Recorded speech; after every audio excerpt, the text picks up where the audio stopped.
নমস্কাৰ ছাত্ৰ ছাত্ৰীসকল মোৰ চেনেললৈ তোমালোকক স্বাগতম জনাইছো। ইতিমধ্যে মই আগৰ ভিডিঅ' কেইটাত সহযোজী বান্ধনীনো কি হয়, কাৰ্বনে এই সহযোজী বান্ধনীৰ জৰিয়তে কিদৰে যৌগ গঠন কৰে, কাৰ্বনৰ স্পেচিয়েল ধৰ্ম যিটোৰ নাম আছিল কেটিনেশ্যন ধৰ্ম,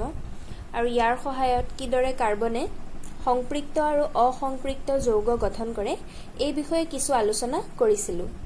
আজিৰ ভিডিঅ'টোত তাৰ পিছৰ পাৰ্টখিনি আলোচনা কৰিবলৈ ওলাইছো। আগৰ ভিডিঅ'টোত মই কৈছিলোঁ কাৰ্বনে যিহেতু কেটিনেশ্যন ধৰ্ম দেখুৱায় আৰু এই ধৰ্মৰ কাৰণেই কাৰ্বনে আন কাৰ্বন পৰমাণুৰ সৈতে বিভিন্ন ধৰণে বান্ধনীৰ সৃষ্টি কৰিব পাৰে। ইহঁতে চেইন টাইপতো সৃষ্টি কৰিব পাৰে বান্ধনী, বা শাখা শৃংখলো গঠন কৰিব পাৰে, নতুবা বলয়াকাৰ শৃংখলো গঠন কৰিব পাৰে। এতিয়া সেই বিষয়ে কেনেকেনো বেলেগ বেলেগ ধৰণে বান্ধনী গঠন কৰিব পাৰে অকমান আলোচনা কৰো আহাচোন। প্ৰথমতে মই উদাহৰণ হিচাপে লৈছো বিউটেন নামৰ যৌগটো। বিউটেনৰ সংকেত হ'ল C4H10। এতিয়া চোৱা, যেতিয়াই কাৰ্বনৰ পৰমাণুৰ সংখ্যা বাঢ়ি যায় আমাৰ অকণমান ইলেক্ট্ৰন বিন্দু চিত্ৰ আঁকাত অসুবিধা হৈ যায়, বা তোমালোকক ডাঙৰ যৌগবিলাকৰ ইলেক্ট্ৰন বিন্দু চিত্ৰ আঁকিবলৈ নাহে, আৰু ইহঁতৰ জাষ্ট বান্ধনীৰ চিত্ৰ আঁকিলেই হ'ব। তো এতিয়া C4H10 এই যৌগটো বিউটেন বুলি কোৱা হয়। ইয়াতে 4টা কাৰ্বন পৰমাণু থাকে আৰু 10টা হাইড্ৰজেন পৰমাণু থাকে। এতিয়া চোৱা, ইতিমধ্যে মই কৈছোৱে কেটিনেশ্যন ধৰ্মৰ বাবে কাৰ্বনে যিকোনো ধৰণে সজ্জিত হৈ থাকিব পাৰে। এতিয়া প্ৰথমতে চাই লওঁ চিধা চিধিকৈ যদি কাৰ্বন পৰমাণুবোৰ সজ্জিত হৈ থাকে তেতিয়া কেনেধৰণে হ'ব। কাৰ্বন যিহেতু 6টা আছে আৰু প্ৰথম একবান্ধনীৰ দ্বাৰা সৃষ্ট বুলিয়ে ধৰি লৈছো, কাৰ্বনৰ মাজত এনেকে একবান্ধনীৰ দ্বাৰা সিহঁত সজ্জিত হৈ থাকিব পাৰে, হয়নে? এতিয়া বাকী থকা 10টা হাইড্ৰজেন ইহঁতৰ লগত কেনেধৰণে যুক্ত হ'ব। মনত পেলোৱা, মই কি কৈছিলো, কাৰ্বনৰ 4খন হাত থাকে যিহেতু তাৰ যোজক ইলেক্ট্ৰনৰ সংখ্যা 4। এতিয়া চোৱা, মাজৰ দুটা যি কাৰ্বনৰ 2খন হাত ব্যৱহাৰ হৈছে। চোৱা, এইটোৱে এফালে এইটোৰ লগত এডাল বান্ধনী গঠন কৰিছে আৰু এইটোৱে এডালৰ লগত এডাল বান্ধনী গঠন কৰিছে। তো 2খন হাত ইউজ হৈ আছে আৰু 2খনহে আছে। তো ইয়াৰ বাকী 2খন হাইড্ৰজেনৰ লগত একবান্ধনীৰ সৃষ্টি কৰে। ঠিক তেনেকৈ এইটোৰো 2খন ইউজ হৈ আছে, বাকী দুটাই হাইড্ৰজেনৰ লগত একবান্ধনীৰ সৃষ্টি কৰে। কিন্তু সাইডৰ কাৰ্বন দুটাৰ ক্ষেত্ৰত চোৱা, ইহঁতৰ এটা এটা হাতহে ইউজ হৈ আছে, তাৰমানে এটা এটা যোজক ইলেক্ট্ৰনহে ব্যৱহাৰ হৈ আছে। তাৰটো আৰু বাকী 3টা আছে, সেই 3টা হাইড্ৰজেনৰ লগত এতিয়া বান্ধনী গঠন কৰাত ব্যৱহাৰ কৰিব। তো ইহঁতি এই ধৰণে 3টা হাইড্ৰজেনৰ লগত একবান্ধনীৰ সৃষ্টি কৰে। এইটো হ'ল নৰ্মেল বিউটেনৰ গঠন। এতিয়া চোৱা, প্ৰত্যেকটো কাৰ্বনৰে 4টা হাত ইউজ হৈ আছে, তাৰমানে 4টা যোজক ইলেক্ট্ৰন ব্যৱহাৰ হৈ আছে, আৰু সহযোজী বান্ধনীৰ জৰিয়তে 4টা বান্ধনীত 4টা ইলেক্ট্ৰন ভগাই লৈছে। তো বেলেগৰ পৰা 4টা লৈছে, তো 8টা ইলেক্ট্ৰন ফিল আপ হৈ আছে। আৰু হাইড্ৰজেনবোৰৰ ক্ষেত্ৰত চোৱা, এটা এটা বান্ধনীৰ সৃষ্টি কৰিছে, তাৰমানে এটা ইলেক্ট্ৰন ভগাই লৈছে কাৰ্বনৰ এটাৰ লগত, তো ইয়াৰ 2টা ইলেক্ট্ৰন ফিল আপ হৈ আছে। তো এইটো কোৱা হয় নৰ্মেল বিউটেন। কিন্তু চোৱা, সদায় যে এনেকৈ চেইন আৰ্হিতে সজ্জিত হৈ থাকিব তাৰ কোনো ধৰাবন্ধা নাই। তো কাৰ্বন পৰমাণুবিলাক ছাপ'জ এবাৰ ধৰি ললো এনেকৈওতো সজ্জিত হৈ থাকিব পাৰে। এতিয়াও চোৱা, প্ৰত্যেকটো একবান্ধনীৰ দ্বাৰাই যোজিত হৈ আছে, কিন্তু ইয়াত আগতে কি হৈ আছিলে, ইটোৰ লগত সিটো এনেকে চেইন আকাৰে সজ্জিত হৈ আছিল। ইয়াত কিন্তু শাখা হৈ গৈছে, দেখিছানে? এই কাৰ্বনটোৰ লগত এফালেও এটা কাৰ্বন, এফালেও এটা কাৰ্বন, হয়নে? তো শাখা সৃষ্টি কৰিছে। তো এতিয়া ইহঁতৰ ক্ষেত্ৰত হাইড্ৰজেনবোৰ কেনেকে সংযুক্ত হৈ থাকিব চোৱা। প্ৰথমতে এই কাৰ্বনটোৰ কথাই চোৱা, এই কাৰ্বনটোৰ এটা যোজক ইলেক্ট্ৰন ইউজ হৈ আছে, নে এখন হাত ইউজ হৈ আছে, বাকী 3খন আছে, গতিকে ইয়াতে 3টা হাইড্ৰজেন লগ লাগিব, হয়নে? নেক্সট, এই মাজৰ কাৰ্বনটোৰ ক্ষেত্ৰত চোৱা, ইয়াৰ কিন্তু 3টা ইলেক্ট্ৰন ইউজ হৈ আছে, তো বাকী থাকিল এটা ইলেক্ট্ৰন। তো ই হাইড্ৰজেনৰ লগত এটা হাইড্ৰজেনৰ লগত সহযোজী বান্ধনী গঠন কৰিব। এতিয়া তাৰ 4টা হাত ইউজ হৈ গ'ল। নেক্সট, এই সাইডৰ কিটাৰো কি হৈ আছে এটা এটা ইউজ হৈ আছে বাকি তিনটাই হাইড্ৰোজেনৰ লগত বান্ধনিৰ সৃষ্টি কৰিব এই ধৰণে ইয়াতো সোয়া 4টাই কাৰ্বন আছে আৰু 10টাই হাইড্ৰোজেন আছে কিন্তু আগতে সিধা সিধিকে সংযুক্ত হৈ আছিল ইয়াত কিন্তু অকমান ব্ৰাঞ্চৰ সৃষ্টি কৰিছে মানে শাখাৰ সৃষ্টি কৰিছে এটোৰ নামো বিউটেন কিন্তু ইয়াক কোৱা হয় আইসোবিউটেন ইয়াৰ নামটো হল আইসোবিউটেন এনেকৈ যিবিলাক যৌগৰ সংকেত একে এটোৰ C4H10 এটোৰ C4H10 গতিকে ইহত দুইটাই বিউটেন কিন্তু ইহতৰ আকাৰটোহে অকমান হালখলনি হৈ আছে তেনেকুৱা ক্ষেত্ৰত এনেকুৱা যৌগবিলাকক সমযোজী যৌগ বুলি কোৱা হয় ইংলিছত আইসোমাৰ্স বুলি কোৱা হয় সেই কাৰণে এটোৰ নাম আইসোবিউটেন আৰু ইহতক সমযোজী যৌগ বুলি কোৱা হয় বুজি পাইছানে বাৰু সমযোজী যৌগৰ সংজ্ঞা লিখিবলৈ তোমালকৰ আহি থাকে তো এই ধৰণে লিখিব লাগিব যিবোৰ যৌগৰ আণবিক সংকেত একে কিন্তু গঠন সংকেত বেলেগ সেইবোৰক সমযোজী যৌগ বোলা হয় আৰু উদাহৰণ স্বৰূপে তোমালকে বিউটেনৰ এক্সাম্পলটো দিব পাৰিবা ইয়াতে দুইটা গঠনে কিন্তু দেখুৱাই দিব লাগিব যদি উদাহৰণ লিখিবলৈ আহে তেতিয়া হলে তোমালকে এই ধৰণে এটো হল বিউটেন C4H10 এটোৰ নাম হল আইসোবিউটেন ইয়াৰো সংকেত হল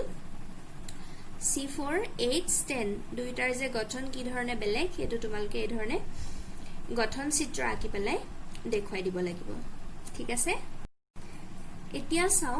বলয়াকৃতিৰ শৃংখলবোৰনো কেনেকুৱা হয়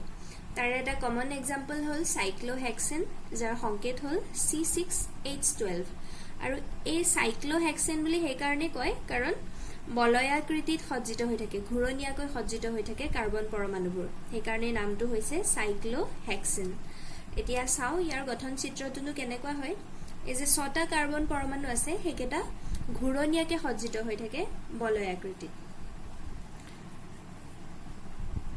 তো আমি চাও ঘূৰণীয়াকৈ দিও আৰু ইহত একবান্ধনিৰ দ্বাৰাই সংযোজিত হৈ থাকে এটা 5টা দিয়া হল নেক্সট 6 নম্বৰটো এই ধৰণে থাকিব সোয়া এটা বলয়ৰ সৃষ্টি কৰিছে হয়নে 6টা কাৰ্বন এনেকৈ ঘূৰণীয়াকৈ সজ্জিত হৈ আছে সেই কাৰণে এই আকৃতিটোক বলয় আকৃতি বুলি কোৱা হয় আৰু নামটো দিয়া হৈছে সাইক্লোহেক্সেন 6টা কাৰ্বন আছে কাৰণে হেক্সেন বুলি কোৱা হৈছে আৰু সোয়া হাইড্ৰোজেন আছে 12টা এতিয়া কি হাইড্ৰোজেন কিটা কেনেকৈ দিব লাগিব আমি আকৌ চাম কাৰ্বনৰ কেইখন হাত থাকে 4খন হাত থাকে এতিয়া ইয়াতে প্ৰত্যেকটো কাৰ্বনৰে দুখন হাত ব্যৱহাৰ হৈ আছে তাৰ মানে বাকি দুখন হাত খালি হৈ আছে তো হে বাকি দুখন খালি হাত মানে দুটা যোজক ইলেক্ট্ৰন হাইড্ৰোজেনৰ লগত বান্ধনি গঠন কৰিব তো এফালৰ কাৰ্বনটোৱে দুটা হাইড্ৰোজেনৰ লগত এই ধৰণে বান্ধনি গঠন কৰিব এটোৱেও ঠিক তেনেকৈ দুটাৰ লগত বান্ধনি গঠন কৰিব তো প্ৰত্যেকটো কাৰ্বনে এইদৰে বাকি থকা যোজক ইলেক্ট্ৰন কিটা এটা এটা হাইড্ৰোজেনৰ লগত ভগাই লব এই ধৰণে এটোৱে হল সাইক্লোহেক্সেনৰ গঠন চিত্ৰ তো কেতিয়াবা আঁকিবলৈ কিন্তু আহিব পাৰে আৰু কেমিষ্ট্ৰিৰ কিছুমান বস্তু এনেকুৱা অকমান মনত ৰাখিব লাগিব নহলে উপায় নাই কেনেকুৱা হয় সাইক্লোহেক্সেনৰ গঠনটো এটো অকমান মনত ৰাখিব লাগিব কিন্তু নহলে দিগদাৰ হ'ব দেই এতিয়ালৈকে যিকিটা যৌগ আলোচনা কৰা হল সেই প্ৰত্যেকটো যৌগয়ে এক বান্ধনিৰ দ্বাৰা সংযোজিত হৈ আছে পৰমাণুসমূহ হয়নে তো এইবিলাক হল সংপৃক্ত যৌগ কিন্তু অসংপৃক্ত যৌগটো আছে হয়নে তো এটা ইম্পৰ্টেন্ট অসংপৃক্ত যৌগৰ উদাহৰণ দিবলৈ বিচাৰিছো যেটোৰ নাম হল বেনজিন এটো কিন্তু খুব আহি থাকে দেই গতিকে এটো ভালকৈ চাই লবা বেনজিন হল কাৰ্বনৰ এটা অসংপৃক্ত যৌগ আৰু ইয়াৰ সংকেতটো হল C6H6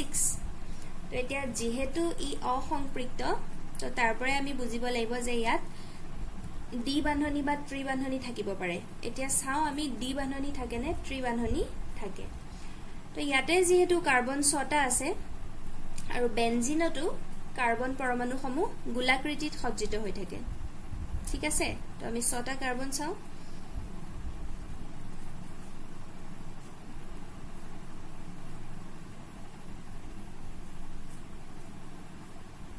এই ধৰণে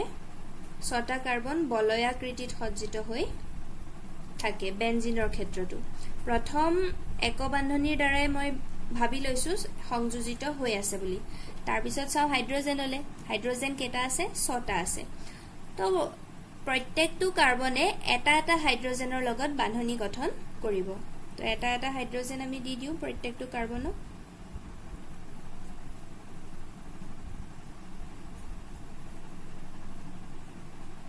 হল এতিয়া আমি চাব লাগিব কাৰ্বনৰ চাৰিওখন হাত ফিল আপ হল নে নাই ভালকে যদি লক্ষ্য কৰা কি দেখিবা প্ৰত্যেকটো কাৰ্বনৰে কিন্তু তিনিখন হাতহে ভৰি আছে হয়নে তো এতিয়া বাকিখন হাত কি কৰিব বাৰু বাকি থকা হাত কিখন তো হিহতে ডি বান্ধনীৰ আসলতে সৃষ্টি কৰিব ইয়াতে চাও এইখিনিতে সোৱা ডি বান্ধনীৰ সৃষ্টি কৰিলে তো এই কাৰ্বনটোৰ চাৰিখন হাত হৈ গল এই কাৰ্বনটোৰ কাৰণেও চাৰিখন হাত হৈ গল তাৰ পিছত সোৱা এইখিনিতে আকৌ ডি বান্ধনী দিব নোৱাৰো কাৰণ এটোৰটো চাৰিখন হাত অলৰেডি ফিল আপ হৈ আছে এইখিনিত যদি এডাল দি দিয়া হয় তাৰটো পাঁচখন হাত হ'ব নোৱাৰে হয়নে নহয় তো নেক্সট এই দুটা কাৰ্বনৰ এটোৰ তিনটা হৈ আছে এটোৰ তিনটা হৈ আছে গতিকে ইহত দুটাৰ মাজত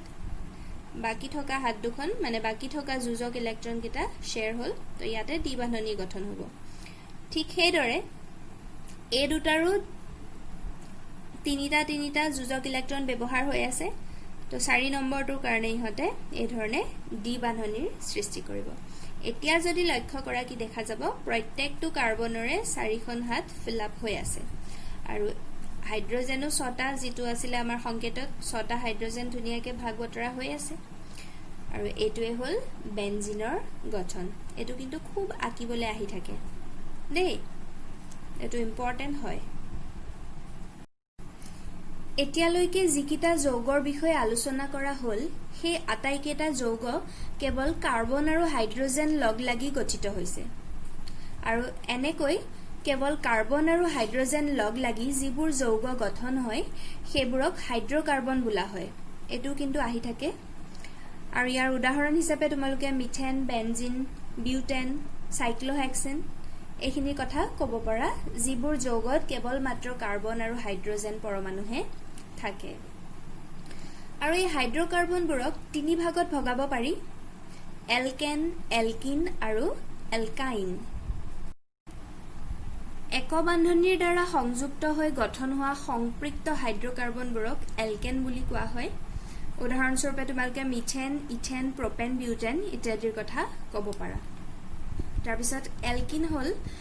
এডাল বা ততোধিক ডি বান্ধনী থকা অসংপৃক্ত হাইড্ৰোকাৰ্বনবোৰক এলকিন বুলি কোৱা হয়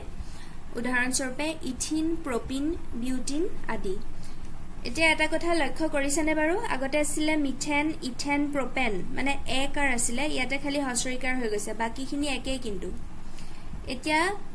সেকেন্ডটোত ইথিনৰ পৰাহে দিছো মিথেনৰ ফলত আহি পেলাই মিথিন লিখা নাই কিন্তু এটো কিহৰ কাৰণে কাৰণ মিথেনত এটাহে কাৰ্বন থাকে তো এটা কাৰ্বনৰ মাজত কেতিয়াও ডি বান্ধনীৰ সৃষ্টি হ'ব নোৱাৰে সেই কাৰণে ডি বান্ধনী যুক্তত মিথেনটো নাহেগৈ গৈ ইথেনৰ পৰা আহি ইথিন হল প্ৰপেনৰ পৰা প্ৰপিন হল ডি বান্ধনী হোৱাৰ লগে লগে আৰু বিউটেনটো গৈ বিউটিন হৈ গল তো এই ধৰণে মনত ৰাখিবলৈ তোমালোকৰ অকমান সুবিধা হ'ব তাৰ পিছত আহিল এলকাইন তিয়া যদি অসংপৃক্ত হাইড্ৰোকাৰ্বনবোৰত তিনিটা বান্ধনী থাকে ত্ৰিবান্ধনী থাকে তে হে ত্ৰিবান্ধনী থকা হাইড্ৰোকাৰ্বনবোৰক এলকাইন বুলি কোৱা হয় এই আইনৰ কাৰণে নামবোৰ ইথাইন প্ৰপাইন বিউটাইন আদি হৈ গৈছে তো আগৰখিনিৰ লগত সিমিলাৰিটি আছে দেখিছানে খালি প্ৰথমটোত এলকেন যেহেতু এন এন লগ হৈছে পিছফালে এটোত এলকিন কাৰণে ইন লগ হৈছে পিছৰটোত আৰু এলকাইন কাৰণে পিছফালৰখিনি আইন আইন লগ হৈ গৈছে বাকি দুটা কাৰ্বন থাকিলে ইথেন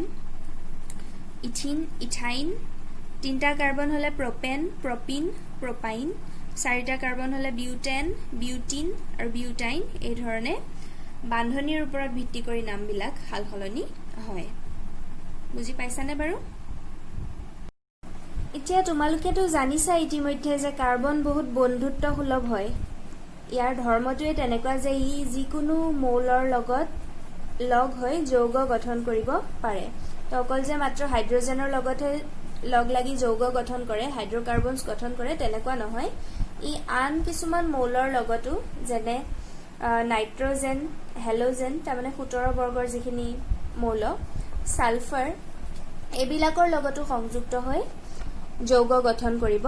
পাৰে আৰু তেনেকুৱা যৌগসমূহতো কিন্তু কাৰ্বনৰ যোজ্যতা 4 হৈ থাকে গতিকে হাইড্ৰকাৰ্বন শৃংখলবিলাকত এই যে হাইড্ৰজেনৰ জেগাত বেলেগ কিছুমান মৌল প্ৰতিস্থাপিত কৰিব পাৰি আৰু এই যৌগবিলাকত হাইড্ৰজেনৰ ঠাইত প্ৰতিস্থাপিত কৰা মৌলটোক বিষম পৰমাণু বুলি গণ্য কৰা হয় আৰু এই বিষম পৰমাণুবোৰ অকল যে সিঙ্গল এটা মৌলই থাকিব তেনেকুৱা নহয় মৌলৰ থুপ হিচাপেও থাকিব পাৰে আৰু এই বিষম পৰমাণুবোৰ অকলশৰীয়াকৈ থাকক বা থুপ বা মূলক হিচাপে থাকক তো এইবিলাকৰ উপস্থিতিয়ে যৌগবোৰৰ ধৰ্ম নিৰ্ধাৰণ কৰে এনে যৌগৰ ধৰ্মবোৰ কাৰ্বন শৃংখলৰ দৈৰ্ঘ্য বা প্ৰকৃতিৰ ওপৰত কিন্তু বিশেষ নিৰ্ভৰ নকৰে একমাত্ৰ এই যে কাৰ্যকৰী মূলকবোৰ যিবিলাক হাইড্ৰজেনৰ বদলি সোমাব কাৰ্বনৰ ওচৰত আহি পেলাই যৌগ গঠন কৰিব সেই মূলকবোৰৰ ধৰ্মৰ ওপৰতহে নিৰ্ভৰ কৰে সেইকাৰণে সিহঁতক কাৰ্যকৰী মূলক বুলি কোৱা হয় আৰু ইয়াতে চোৱা তোমালোকক কাৰ্যকৰী মূলকৰ এখন চাৰ্ট দিয়া আছে তালিকা দিয়া আছে প্ৰথম বিষম পৰমাণুৰ ক্ষেত্ৰত দিছে ইয়াতে ক্লোৰিন ব্ৰোমিন বা অক্সিজেনো আহি পেলাই লগ লাগিব পাৰে কাৰ্বনৰ লগত বা যদি যৌগ হিচাপে মানে সিঙ্গল হৈ নাথাকে থুপ হিচাপে লগ লাগে যেতিয়া OH মানে অক্সিজেন আৰু হাইড্ৰজেন মিক্স হৈ পেলাই এটা থুপ গঠন কৰি যদি লগ লাগেহি তেতিয়া হেবিলাকক এলকোহল বুলি কোৱা হয় আৰু এফালে CHO তাৰ মানে থুপটোত যদি কাৰ্বন হাইড্ৰজেন আৰু অক্সিজেন এই তিনটা মৌল থাকে সেই থুপটো লগ লাগিলে সিহঁতক এলডিহাইড বুলি কোৱা হয় আৰু কাৰ্বন আৰু অক্সিজেন থকা থুপ এটা যদি লগ লাগেহি তেতিয়া সিহঁতক কিটোন বুলি কোৱা হয় তাৰপিছত নেক্সট COOH তাৰ মানে কাৰ্বনৰ লগত দুটা অক্সিজেন আৰু হাইড্ৰজেন যদি এই ধৰণে লগ হয় তেতিয়াহলে সিহঁতক কাৰ্বক্সিলিক এসিড বুলি কোৱা হয় এইকেইটা কিন্তু বহুতেই ইম্পৰ্টেন্ট হয় ইয়াতে ৰূপকেইটা তোমালোকে মনত ৰাখিব লাগিব যদি ক্লোৰিন ব্ৰোমিন এইবিলাক লগ লাগেহি ইহঁত যিহেতু হেলোজেন হয় তাৰ মানে 17তম বৰ্গৰ মৌল সিহঁতক হেলো বুলি কোৱা হয় তাৰ মানে ক্লোৰিন লগ লাগিলে ক্লোৰো বুলি ক'ব ব্ৰোমিন লগ লাগিলে ব্ৰোমো বুলি ক'ব এজ এ হোল সিহঁত যেহেতু হেলোজেন বৰ্গটো সেইকাৰণে হেলো বুলি ইয়াত লিখি থোৱা হৈছে তাৰ পিছত যদি থুপ হিচাপে লগ লাগে OH থুপ কাৰ্বন শৃংখলত আহি লগ লাগিলে সিহঁতক এলকোহল বুলি কোৱা হয় CHO ইয়াত যি ধৰণে দেখুৱাইছে সেই হিচাপত সজ্জিত হৈ থকা থুপ এটা লগ লাগিলে সিহঁতক এলডিহাইড বুলি কয় তাৰ পিছত CO থুপটো এই ধৰণে লগ লাগিলে কিটোন বুলি কয় আৰু COOH তো এই থুপটো তাৰ কিন্তু সাজুনটো তোমালোকে মন কৰিব লাগিব এই ধৰণে সজ্জিত হৈ আহি যদি কাৰ্বন শৃংখলত লগ লাগিহি তেন্তে হলে সেইবিলাক যৌগক কাৰ্বক্সিলিক এসিড নামেৰে নামাকৰণ কৰা হয় নেক্সট ইম্পৰ্টেন্ট টপিকটো হ'ল সমগনীয় শ্ৰেণী যি শ্ৰেণীৰ যৌগসমূহত একে কাৰ্যকৰী মূলক উপস্থিত থাকে সেই শ্ৰেণীটোক সমগনীয় শ্ৰেণী বুলি কোৱা হয় উদাহৰণস্বৰূপে এলকোহল তাৰ মানে OH মূলক থকা সমগনীয় শ্ৰেণীৰ কেইটামান যৌগৰ উদাহৰণ এই ধৰণে দিব পাৰি CH3OH C2H5OH C3H7OH আদি ইয়াত চোৱা প্ৰত্যেকটোতে OH সংযুক্ত হৈ আছে হয়নে তাৰ মানে এলকোহল মূলকটো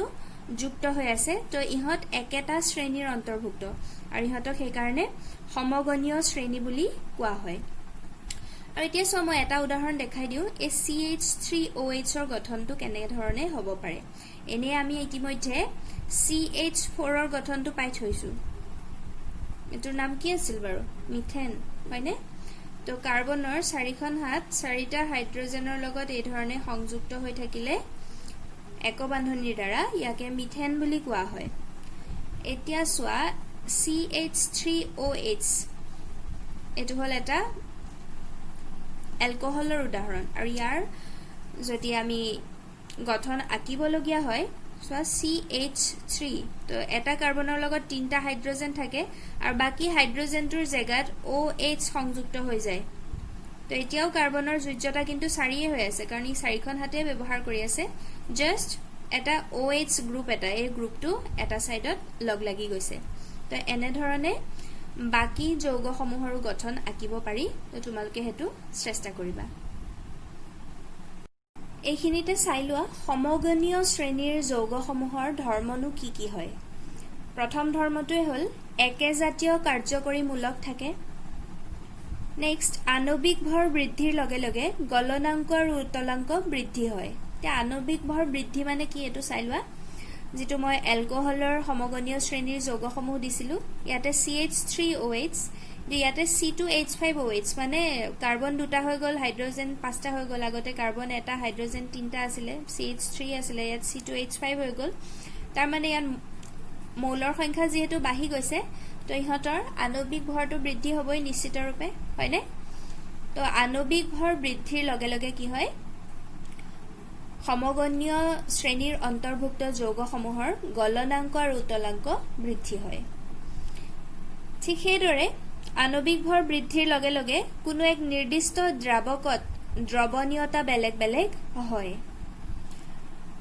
আৰু যেহেতু কাৰ্যকৰী মূলক একে থাকে গতিকে ইহতৰ ৰাসায়নিক ধৰ্মসমূহ কিন্তু একে হয় গলনাঙ্ক উত্তলাঙ্ক এবোৰ আছিল ভৌতিক ধৰ্ম তো ভৌতিক ধৰ্মসমূহৰ পৰিৱৰ্তন হ'ব পাৰে সমগণীয় শ্ৰেণীৰ যৌগসমূহৰ কিন্তু ৰাসায়নিক ধৰ্মবোৰ একে থাকে ঠিক আছে তো এটো কেতিয়াবা আহিব পাৰে আজিলৈ ইমানেই বাকিখিনি মই নেক্সট ভিডিঅত